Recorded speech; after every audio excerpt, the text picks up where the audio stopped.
Well, breaking news coming in at this point in time. The Supreme Court has dismissed pleas against the National Judicial Appointment Commission.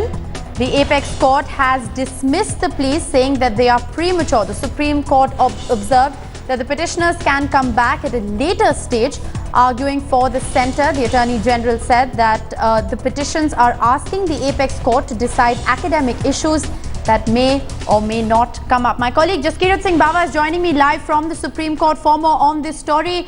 Jaskirat, the Supreme Court coming out and saying that the pleas against this particular bill are in fact premature. Take us through what exactly happened in court. Well, that's correct. Now, we have to understand that this bill has now been sent via the Rajya Sabha Secretariat to various states for ratification. Right. At least 15 states have to ratify this particular bill before it is sent to the President for consent, and the President signs the bill into a law.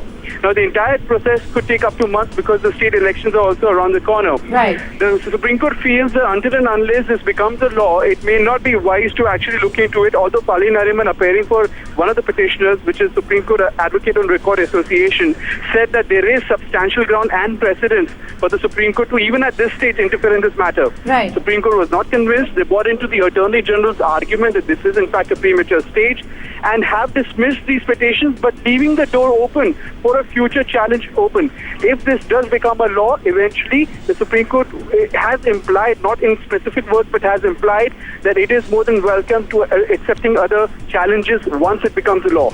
Well, absolutely, Jaskirat. So what we can understand, in fact, at this point in time is that this has left room for pleas to, in fact, come in the future once this bill actually becomes a law. So, in fact, the Supreme Court is open to considering this at a later stage once it has, in fact, been ratified by the President.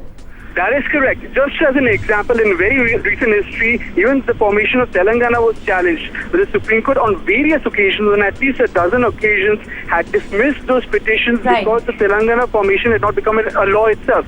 It's just an example because even in this case, a similar deed is being followed, a similar process is being followed.